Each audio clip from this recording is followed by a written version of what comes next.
प्रयास तो किया कि कानून के दायरे में रह करके करें, लेकिन बहुत बार होता है, आप इस बात को समझते होंगे भाई, अगर सामने वाला व्यक्ति कानून से भयभीत नहीं है तो फिर उसको कानून के दायरे में ला करके कानून की भाषा समझाना तो फिर तात्कालिक परिस्थिति हो जाती है। बहुत बार लोग टिप्पणी करते हैं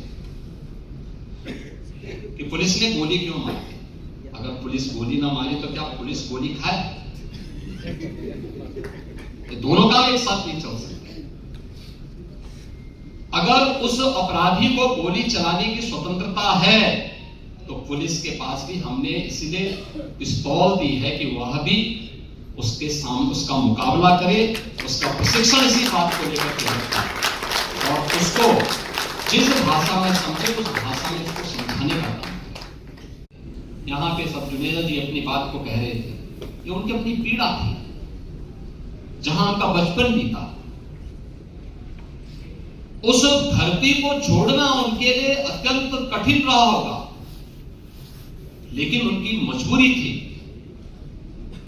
कि उन्हें अपनी सुरक्षा भी चाहिए थी। और केवल एक जुनेजा जी की बात नहीं थी, ये उत्तर प्रदेश के हर उद्यमी की, हर व्यापारी की, हर उस व्यक्ति की पीड़ा है जिसने उस दौर को देखा है, 2003 से लेकर के 2017 के बीच के उस दौर को देखा है, जब व्यापक कर्फ्यू में अपहरण के लिए यहां पर अपहरण होते थे, फिरौती वसूली करने थे।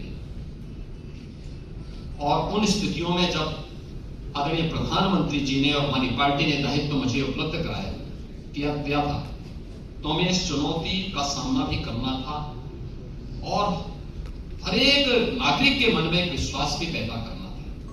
स्वाभाविक रूप से कि हम पिक एंड चूज से नहीं कर सकते। हम लोगों ने तय किया जीरो टॉलरेंस फिर सब पे बराबर लागू होगा। अगर अपना व्यक्ति ही गलत करेगा तो उसके लिए भी वही कानून लागू होगा जो एक माफिया और अपराधी के कोई अपना पराया नहीं होगा। और हम लोगों ने इस मामले में जब कार्रवाई प्रारंभ की, प्रयास तो किया कि कानून के दायरे में रह करके करें, लेकिन बहुत बार होता है, आप इस बात को समझते होंगे भाई, अगर सामने वाला व्यक्ति कानून से भयभीत नहीं है तो फिर उसको कानून के दायरे में ला करके कानून की भाषा समझाना तो फिर तात्कालिक परिस्थिति हो जाती है। बहुत बार लोग टिप्पणी करते हैं कि पुलिस ने गोली क्यों मारी। अगर पुलिस गोली ना मारे तो क्या पुलिस गोली खाए? ये दोनों काम एक साथ नहीं चल सकते।